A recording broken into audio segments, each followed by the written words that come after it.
Hi bros and sis, நான் உங்கள் AC. இது உங்கள் சொத்து, இது உங்கள் சொத்துன்ட்டு வடிவேல் காமெடி கேள்விப்பட்டிருப்பீங்க. அந்த மாதிரி தான் இப்போ WBயை வச்சு நான் அடிச்சுக்கிட்டு இருக்கானுங்க இந்த நெட்ஃப்ளிக்ஸும் இந்த பேரமௌண்ட்டும்.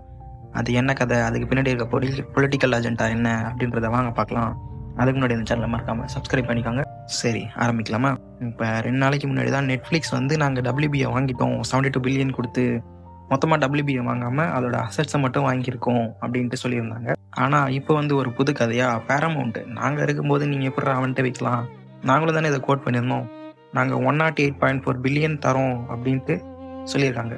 ஆனால் இது பேரமௌண்ட்டோட ஃபுல் அமௌண்ட்டா அப்படின்னு கேட்டிங்கன்னா அது கிடையாது. பேரமௌண்ட் வந்து அவங்களோட பார்ட்னர்ஷிப் கூடயும் ஃபண்டிங் கலெக்ஷன் கூடயும் வச்சு தான் இது பண்ணுறாங்க. எலிசன் ஃபேமிலி ட்ரஸ்ட்டும் ரெட்பர்ட் கேபிட்டல் அப்புறம் கொஞ்சம் UAEலேருந்து கொஞ்சம் பணம் வாங்கி தான் இவங்க பண்ணுறாங்க. ஆனால் நெட்ஃப்ளிக்ஸ் அப்படி இல்லைங்க. அவங்கக்கிட்ட மொத்தம் 435 பில்லியன் நெட்ஒர்த் இருக்குது. அவங்க நினச்சாங்கன்னா மொத்தத்தையும் கூட வாங்கி போடலாம். ஆனால் அவங்க வந்து வெறும் அசட்ஸை மட்டும்தான் வாங்குறாங்க. அதாவது இந்த கேம்ஸ், சீரீஸ், இந்த மாதிரி ப்ரொடக்ஷனுக்கு மட்டும்தான். இது நெட்ஃப்ளிக்ஸ் வாங்கினா என்ன மாதிரியோட இதுக்கு போகும், இல்லை பேரமௌண்ட் வாங்கினா என்ன மாதிரி ப்ரோஸ் அண்ட் கான்ஸ் இருக்குது அப்படின்றத போக போக பார்க்கலாம். அதுக்கு முன்னாடி இருக்கிறதுல பொலிட்டிக்கல் அஜெண்டா என்னன்னு வாங்க பார்க்கலாம். அது என்னென்னா, இப்போ பேரமௌண்ட் இருக்கு அப்படியே அவர் வேற யாரும் இல்லைங்க, நம்ம ட்ரம்ப்போட மருமக புள்ள தான். அதுக்கு தான் வந்து முன்னையே நாங்கள் WB வந்து விற்க போகிறோம் அப்படின்னு சொல்லும் போதே பேரமௌண்ட் வந்து முன்னாடியே நீங்கள் விற்கிறதா இருந்தால் நாங்கள் வாங்கிக்கிறோம் அப்படின்ற மாதிரி சொல்லி வச்சுருந்தாங்க.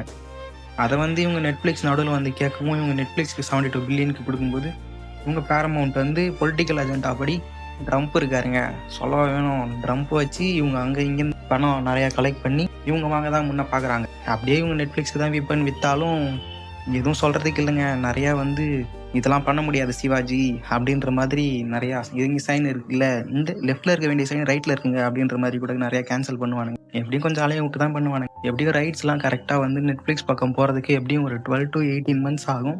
ஆனால் இவங்க என்ன சொல்கிறாங்கன்னா, நாங்கள் பேரமௌண்ட் வாங்கினோன்னா இன்னும் 2 monthsலேயே நாங்கள் வாங்கிக்கிறோம், இது வர இஷ்யூ எல்லாத்தையும் நாங்களே பார்த்துக்குறோம், நீங்கள் இது பண்ண அக்ரிமெண்ட்டை கேன்சல் பண்ணுறதுக்கு நாங்களே வந்து ஃபைன் அமௌண்ட்டும் கட்டிக்கிறோம் அப்படின்ற மாதிரி பேரமௌண்ட் சொல்கிறாங்க. லீகல் இஷ்யூஸையும் இவங்களே பார்த்துக்கிறோன்னு சொல்கிறாங்க. ஆனால் இதில் என்ன ப்ரோஸ் இருக்குது, என்ன கான்ஸ் இருக்குன்னு வாங்க பார்க்கலாம். இதுவே WBயை வந்து நெட்ஃப்ளிக்ஸ் வாங்குறாங்கன்னா நெட்ஃப்ளிக்ஸ் கிட்ட வந்து நிறையாவே நெட்ஒர்க் இருக்குது.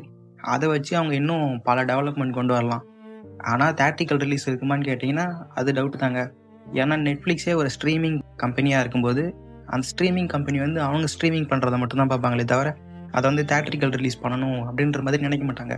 ஆனால் படம் வருங்க நிறையா, ஒரு வருஷத்துக்கே எப்படியும் 35 கிட்ட ப்ரொடியூஸ் பண்ணுவேன் அப்படின்ற மாதிரி இவங்களும் சொல்கிறாங்க, அவங்களும் சொல்கிறாங்க. பட் ஆனால் தேட்ரிக்கல் ரிலீஸ் தான் டவுட்டு நெட்ஃப்ளிக்ஸ் கிட்ட போச்சுன்னா.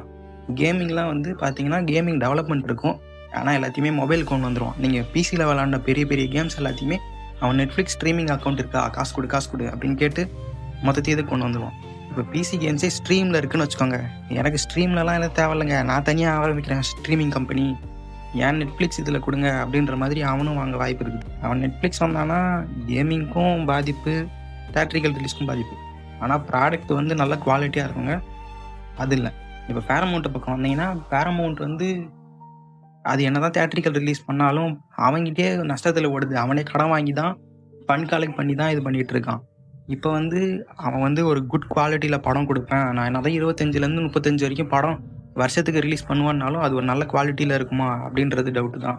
அதே மாதிரி கேம்ஸ் அவன் அசட்ஸும் வாங்கி தனியாக நான் ஓப்பன் பண்ணுறேன் அப்படின்ட்டு சொன்னாலும் இந்த கேம்ஸ் எல்லாத்தையும் அவன் வந்து நல்லா டெவலப் பண்ணுவானா, இதுக்கப்புறம் வரதெல்லாம் நல்லா கிரியேட் பண்ணுவானா அப்படின்றதும் டவுட்டு தான்.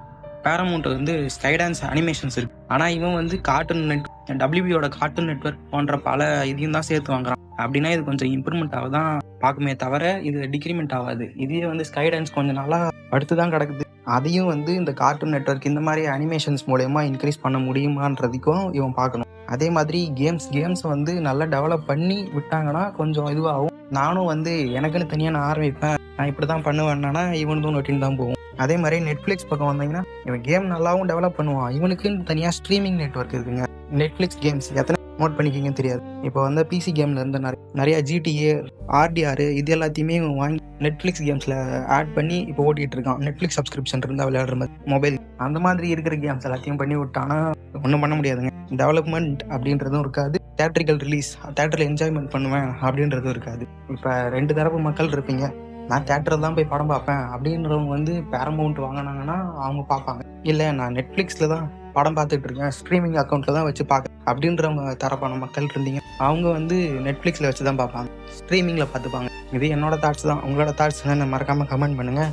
இதை நெட்ஃப்ளிக்ஸ் வாங்கினா நல்லா இருக்குமா, இல்லை பேரமௌண்ட் வாங்கினா நல்லா இருக்குமா? இந்த பொலிட்டிக்கல் அஜெண்டாவெல்லாம் முழுசாக நான் தொடரல. ஜஸ்ட் அதில் ட்ரம்ப் உள்ளே இருக்காருன்னு மட்டும்தான் சொல்லியிருக்கேன். உங்கள் வியூஸ் என்னென்னு கமெண்ட்டில் சொல்லிட்டு போங்க. வரட்டா?